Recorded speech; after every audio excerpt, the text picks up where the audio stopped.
మీ బంగారం తాకట్టులో ఉందా? నెల నెల వడ్డీ కట్టలేకపోతున్నారా? ఆచారి గోల్డ్ 9030022345.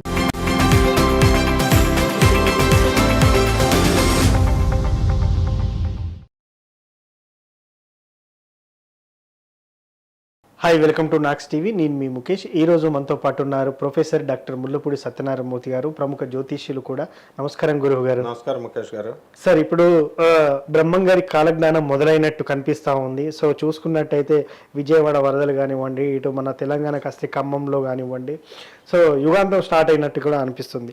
సో ఈ భారతదేశానికి సంబంధించి కాలజ్ఞానం బ్రహ్మం గారు రాస్తే, ఫ్రాన్స్కు సంబంధించిన శాస్త్రవేత్త నాస్ట్రాడమస్ కూడా కరోనా వస్తుందని ముందే చెప్పారు. సో నిజంగా యుగాంతం మొదలవబోతుందా? అసలు ఏంటి ఇవి దేవుడు పంపే సంకేతాలన్నా అసలు ఏంటంటారు? ఖచ్చితంగా దేవుడు పంపే సంకేతాలే ఇవి. ఎందుకంటే కంసుడు దేవకి వసుదేవుల్ని ఇద్దరిని కూడా తీసుకెళ్తుంటే కాపరానికి కొత్తగా పెళ్లి చేసి ఆశీర్వాణి చెప్పుద్ది ఆకాశవాణి, నాయన నిన్ను చంపేవాడు నీ చెల్లెలైనటువంటి దేవకి అష్టమ గర్భంలో పుడుతున్నాడు, ప్రవర్తన మార్చుకో అని. అలాగే మనకు కూడా ఈ కాలజ్ఞానం ప్రకారం వీరబ్రహ్మేంద్ర స్వాములు వారంటే సాక్షాత్తు బ్రహ్మ విష్ణు మహేశ్వర్ల అవతారం, జగద్గురు ఆయన తన కాలజ్ఞానంలో అనేకమైనటువంటి అంశాలు రాశారు.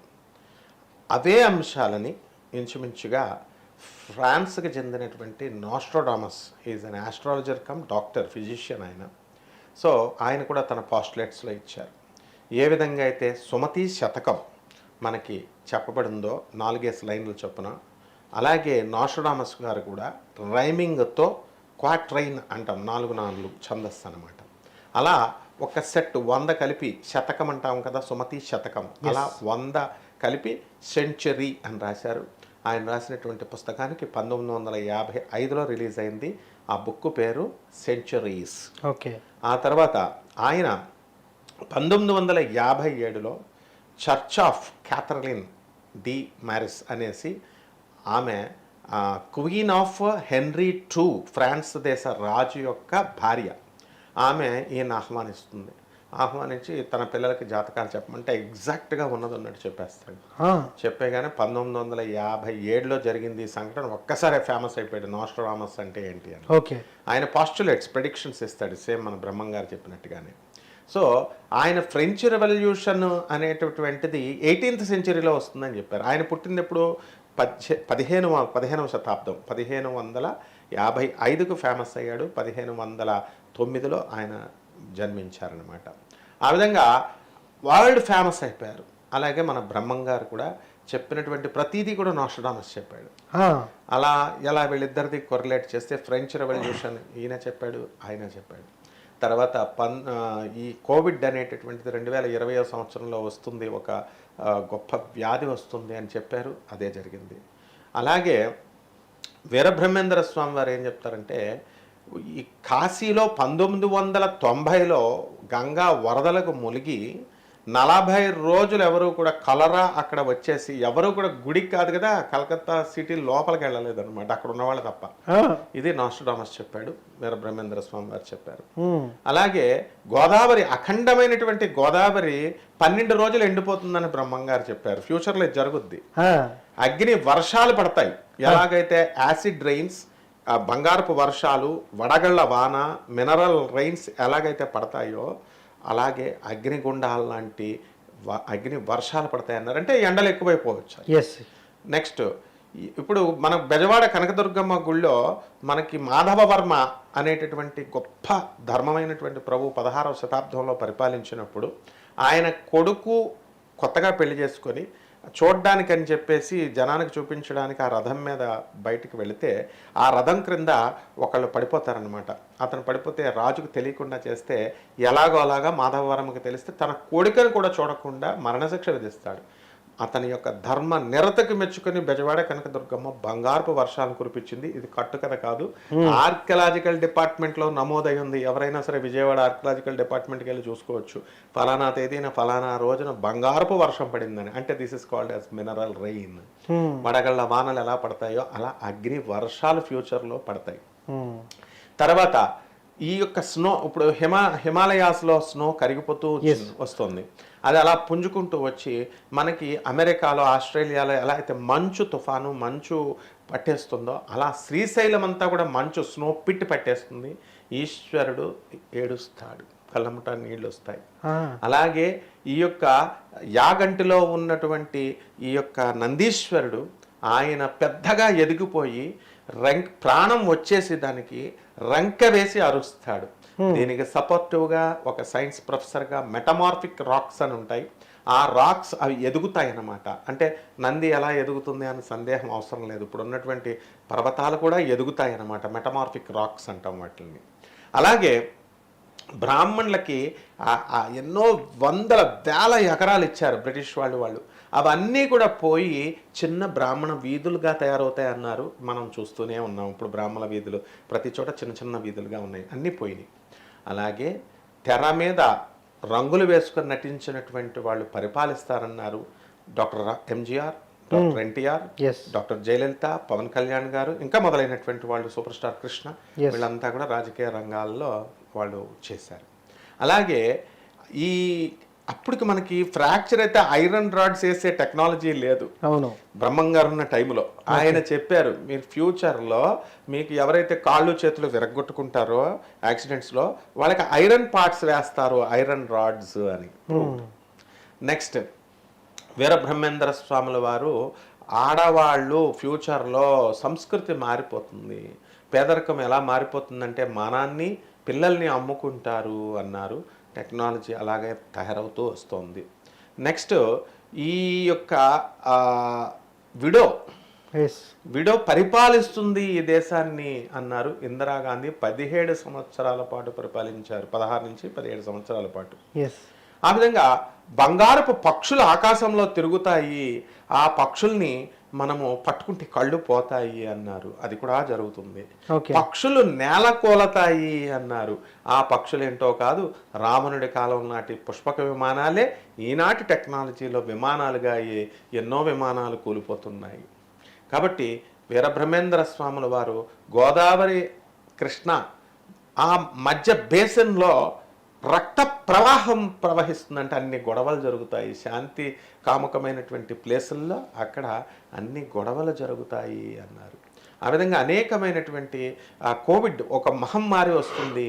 ఈ మహమ్మారి వల్ల మొత్తం ప్రజలంతా కూడా అస్తవ్యస్తం అవుతారు అన్నారు. ఖచ్చితంగా అది జరిగింది. రాబోయే కాలంలో కూడా ఇదంతా జరగడానికి 4,32,000 సంవత్సరాల టైం ఉంది ఇంకా మనకి. ఇప్పుడు కేవలం 2024 సంవత్సరాలు మాత్రమే అయింది. కాబట్టి ఏం కంగారు పడాల్సినటువంటి అవసరం లేదు. అండ్ ఆయన ఏం చెప్తారు, ఫ్యూచర్లో మల్లె చెట్టుకి మానవుడు లిల్లీపుట్స్గా తయారైపోతారు. ఆ నిచ్చెన వేసుకొని మల్లె చెట్టు ఎక్కి పువ్వులు కోసుకుంటాం అంటే మనం డీజనరేట్ అవుతాం. ఆనాటి కాలంలో రామాయణం కాలంలో ఈ యొక్క రావణ బ్రహ్మ రాముడు ఆజానుబాహుడు, ఇంతంత ఎత్తుండేవారు, మోకాళ్ళు తాకేవి. అలాగే మనకి ఇప్పుడు సైజ్ తగ్గుకుంటూ వచ్చింది. సో సైజ్, షేప్ అన్నీ కూడా తగ్గిపోయి మానవుడు గలివర్ లిల్లీపుట్స్ లాగా చిన్నగా అయిపోతాం. దీన్ని చెప్పింది ఎవరో కాదు, సాక్షాత్తు ఇస్రో చీఫ్ అయినటువంటి సోమనాథ్ గారు ఇటీవల కాలంలోనే చెప్పారు. ఏలియన్స్ అని ఉన్నాయి అని. అవి ఏలియన్స్ అంటే ఏంటి, గ్రహాంతర వాసులు. ఇప్పుడు షేప్ మనకు ఇప్పుడు 2 కాళ్ళు 2 చేతులు ఉన్నాయి, ఒక తలకాయ 2 కాళ్ళు ఇచ్చాడు దేవుడు. ఇదొక షేప్ ఈ గ్రహం మీద. సింహం వేరే, దానికి బాడీ ఒక షేప్. ఇలా కుక్క వేరే షేప్. ఆ విధంగా గ్రహాంతర వాసులు కూడా వేరే షేప్లో ఉంటాయి. ఆ షేప్లో ఉన్నటువంటి అవి మనకంటే ఫుల్ డెవలప్డ్ ఇదనమాట. అంటే మానవుడికి జీవుల కంటే ఏ విధంగా అయితే డెవలప్డ్ హ్యూమన్ బీయింగ్ ఎలాగైతే ఉన్నాడో ఆ విధంగా మనకంటే కూడా డెవలప్డ్ బీయింగ్ అండ్ మన సంక్షేమాన్ని కోరుకుంటాయి అవి ఏలియన్స్. అవి ఎప్పుడు కూడా మనకు ప్రమాదాన్ని పంచవు. అండ్ టెక్నాలజీలో కూడా మనకంటే చాలా ధీటుగా ఉంటాయి అన్నమాట. సో అవన్నీ కూడా ఎగ్జిస్టింగ్ అయినాయి, అమెరికాలో దిగినాయి. అమెరికన్స్ కావాలని అమెరికన్ గవర్నమెంట్ దాచిపెట్టి చెప్పట్లేదు. వాటినే ప్లేస్ పైనుంచి స్పేస్ క్రాఫ్ట్స్ అనమాట, స్పేస్ క్రాఫ్ట్స్ అన్నీ కూడా దిగినాయి. అలాగే బ్రహ్మం గారు చెప్పినటువంటి ఈ యొక్క పాస్టులేట్ ప్రకారము మనకి బెజవాడ కనకదుర్గమ్మ తల్లి ముక్కు పుడకని కృష్ణమ్మ తల్లి పట్టుకుంటుంది. ఇదే కలియుగాంతం అన్నారు. ఇంకా తర్వాత ఇంకా పాస్టులేట్స్ అన్ని ఆగిపోయింది. That is the last postulate he has given. కాబట్టి బ్రహ్మంగారి గానం మొత్తం అయిపోయిన తర్వాత లాస్ట్ కలియుగాంతానికి అది అయిపోతుంది. కాబట్టి ఇక్కడ ఏమవుతుందంటే ఈ యొక్క కృష్ణమ్మ తల్లి అక్కా చెల్లెళ్ళ దగ్గర ఎలాగైతే అక్కా చెల్లి నీ చీర బాగుంది నాకు ఇవ్వు, నీ ముక్కు పుడక నీ చెవి రింగులు బాగున్నాయని ఎలా అయితే అరువులు ఒకళ్ళొకళ్ళు తీసుకుంటారో ఆ విధంగా కృష్ణమ్మ తల్లి కనకదుర్గమ్మ తల్లి ఇద్దరు అక్కా చెల్లెళ్ళు బాగుంది కదా అని ఒకసారి ముక్కు పుడక ఇవ్వమంటుంది దుర్గమ్మ తల్లి. ఇచ్చింది చెల్లెలైనటువంటి కృష్ణవేణి. వేస్తే అది తీసుకుని ఆమె కొండెక్కేసి ఇంక నేను ఇవ్వను అని అంటుంది. ఇప్పుడు ఎలాగైతే అక్క చెల్లెళ్ళు ఎవరు అయితే నేను ఎలాగైనా సరే తీసుకుంటానని ఆమె ఈ లాంగ్ టర్మ్ కోచింగ్లు ఐఐటికి రాయడానికి నీట్ రాయడానికి ప్రతిసారి బట్టి విక్రమార్కలాగా ప్రయత్నిస్తానే ఉంటారు కదా. అలెగ్జాండర్ 17 సార్లు ప్రయత్నిస్తేనే ప్రపంచ విజేత అయ్యాడు, 17 సార్లు ఓడిపోయాడు. ఆ విధంగా కృష్ణమ్మ తల్లి ప్రతిసారి ట్రై చేస్తానే ఉంటుంది. 1900 ఇప్పుడు 50 సంవత్సరాల బ్యాక్ మనకి బెజవాడిని కూడా ఒకసారి వరదలాగే ముంచింది. ఆ తర్వాత మళ్ళీ సెకండ్ ట్రైల్ వేస్తోంది. అందువలన ఎట్టి పరిస్థితుల్లో కృష్ణమ్మ తల్లి వదిలే సమస్య లేదు. ఆ ముక్కు పుడక అందుకుంటుంది, ఖచ్చితంగా కలియుగాంతమైపోతుంది. దీనికి మనం శాంతం చేయాలి అంటే మానవుడిలో మంచి లక్షణాలు పెంచుకోవాలా, క్రూరత్వాలు ఇవన్నీ కూడా రాకూడదు, పాప భీతి పొందాలి. అసలు కృష్ణమ్మ తల్లి నల్లగా ఎందుకయింది? గంగా ఆమె. అయితే మనం అందరం కూడా స్నానాలు చేస్తున్నాం, మన పాపాలన్నీ కూడా తీసుకునేటటువంటి శక్తి గంగమ్మకే ఉంది. ఆమె తీసేసుకుంది. తీసుకున్న తర్వాత నల్ల అయిపోయింది. ఆ నలుపు కాకి రూపం ఎత్తి బ్రహ్మదేవుడి దగ్గరికి వెళ్ళి, అయ్యా నేను ఇలాగ అయిపోయాను పాపాలు అని అంటే, నేను ప్యూరిఫై చేయడానికి నిన్ను పుష్కరుణ్ణి నేను పుట్టిస్తున్నాను అని చెప్పి దేవతల గురువైనటువంటి బృహస్పతి కమండలంలోకి పుష్కరుణ్ణి పుట్టించాడు. ఒక్కొక్క నది ఒక్కొక్క సంవత్సరంలో వదులుతాడు. ఆ నది అదే పుష్కరాలు అనమాట. కృష్ణా పుష్కరాలు మన కన్యా రాశిలోకి మనకి ఈ రవి వచ్చినప్పుడు మనకి కృష్ణా పుష్కరాలు వస్తుంది. కాబట్టి మనము ఎంత తొందరగా ఈ యొక్క కృష్ణా నదిని మనం కలుషితం చేస్తామో నదుల్ని, అంత తొందరగా కలియుగాంతానికి మనం ముందుకు జరుపుకుంటున్నాం. అలా కాకుండా పాప భీతితో మనం జీవిస్తూ పాపాలు చేయకుండా ధర్మాన్ని మనం వీలున్నంత వరకు ప్రతి ఒక్కళ్ళు కనుక కాపాడితే మన ముందు తరాలని ఎక్కువ కాలం పాటు వెనక్కి జరపచ్చు అనమాట. అందువలన ఇదే కారణం. ఇది డెఫినెట్గా దేవుడు విధించినటువంటి వార్నింగ్ బెల్. స్కూల్లో ఏ విధంగా అయితే first bell, second bell, third bell కొడతారో this is the first bell. దీన్ని ఈజీగా తీసుకోకూడదు. కంపల్సరీ మనం దీన్ని సీరియస్గా తీసుకోవాల్సినటువంటి అవసరం ఉంది. బ్రహ్మంగారి కాలజ్ఞానం అన్ని పాస్టులేట్స్ ఒక్కటి కూడా డిస్ప్రూవ్ కాలేదు. ఒక ముసలామె ఏడుస్తుంది అన్నారు. ఎస్, ముసలాం అంటే ఏదో శ్రీశైలం వచ్చి ఒక ముసలాం అక్కడ ఏడుస్తుందని కాదు. మీరు తిండి పెట్టకుండా మా ఇక్కడ ఉన్నటువంటి వాళ్ళంతా చదివించిన కొడుకులంతా కూడా అమెరికాలో ఉద్యోగం చేస్తూ తల్లికి తిండి పెట్టకుండా మీరు ఓల్డేజ్ హోమ్లో వేస్తే తల్లి ఏడవట్లేదా? ఆమె ముసలామె కాదా? ఇలా మనం అన్వయం చేసుకోవాలా. ఎలా అన్వయం చేసుకోవాలంటే, అగ్ని వర్షాలు పడుతుందంటే అగ్ని పడుతుందా, ఎప్పుడు పడుతుందో అని సందేహించాల్సినటువంటి అవసరం లేదు. మండు టెండలు బగబగా ఒక 45 degrees వస్తే మనిషి మలమల మాడిపోతాం మనం. గతంలో మనం చూసాం ఈ సమ్మర్లో. అలాగే అవుతాయి. అంటే ఇది కోడెడ్ లాంగ్వేజ్లో ఉంటుంది. ఇది ఎలా కోడెడ్ లాంగ్వేజ్ అంటే, ద్వాపర యుగం అంతమవుతుంది, కలియుగం స్టార్ట్ అవుతుంది, సంధికాలం వచ్చింది, ధర్మం వంటి పదం మీద నడుస్తుంది. భూదేవి మనుషులు చేసే పాపాలని అధర్మాన్ని తట్టుకోలేక ఆవురూపం ఎత్తింది. బ్రహ్మదేవుడి దగ్గరికి వెళ్ళింది. బ్రహ్మ విష్ణుమూర్తి దగ్గరికి తీసుకెళ్ళాడు. ఏం పర్వాలేదు, నేను అవతరిస్తున్నాను త్వరలో, అదే నేను చేసేది ఏమిటి, కృష్ణావతారం అని చెప్పాడు. త్రేతాయుగానికి మళ్ళీ ఈ యొక్క ద్వాపర యుగానికి అదే జరిగింది. అలాగే ద్వాపరకి కల్కి అవతారం కూడా త్వరలో రాబోతోంది. కల్కి అవతారం వస్తుంది అని చెప్పి నోస్ట్రడామస్ చెప్పాడు. అలాగే వీర బ్రహ్మేంద్ర స్వామి వారు చెప్పారు. అంటే ఏ విధంగా అయితే ఈ శ్రీ మహావిష్ణువు బ్రహ్మకి చెప్పినప్పుడు డైరెక్ట్గా భూమికి చెప్పలేదు ఆయన. ఆ బ్రహ్మ హృదయంలో చెబితే ఆ బ్రహ్మదేవుడు వచ్చి భూమికి చెప్తాడు, వెళ్ళమ్మా నువ్వు కంగారు పడకు, శ్రీకృష్ణుడు వస్తున్నాడంట, శ్రీమన్నారాయణుడు కల్కి అవతారంలో వస్తున్నాడంట అని చెప్తాడు. ఎలా? This is called coded language. ఈ కోడెడ్ లాంగ్వేజ్ని డీకోడ్ చేసుకోవాలా అంటే, ఒక మనిషి చకల కష్టాలలో ఉన్నప్పుడు, సమస్యల వలయం వచ్చేసినప్పుడు, అప్పుడు మనం రెచ్చిపోయి వాడిని పొడిచడం, వీడిని పొడిచడం, తన్నడం అని చేయకూడదు. సత్వగుణంతో ఉండాలి. శాంతిని పొంది ఆవు రూపంలో, అంటే ఆవు సత్వగుణానికి సంకేతం, శాంతించాలి. బ్రహ్మ దగ్గరికి వెళ్ళింది అంటే బ్రహ్మము అంటే పెద్దది అని అర్థం.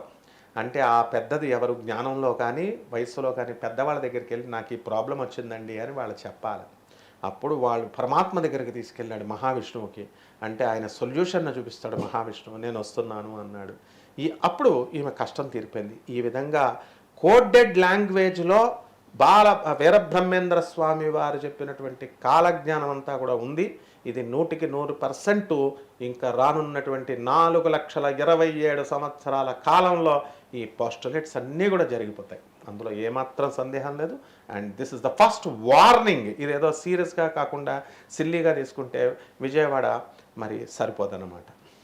నిజంగా సార్, కలియుగాంతం నిజంగా జరగబోతుంది అనే అంశం మీద మీరు విశ్లేషించి బ్రహ్మం గారి కాలజ్ఞానం దగ్గర నుంచి చెప్పినట్టయితే నిజంగానే ఇది 100% జరుగుతున్నట్టే నాకు అనిపిస్తుంది. జరుగుతుంది. మీకు ఇక్కిరాల వేదవ్యాస గారిని, Yes. ఆయన IAS PhD, అవును. ఇక్కిరాల కృష్ణమాచారి గారు తమ్ముడు ఇక్కిరాల భరద్వాజ గారు, మనకి దత్తాత్రేయుడు సాయిబాబా గురించి చెప్పినటువంటి ఆయన, Yes. ఆయన ఆఖరి తమ్ముడు ఇక్కిరాల వేదవ్యాస గారు IAS PhD, నా గురువు ఆయన.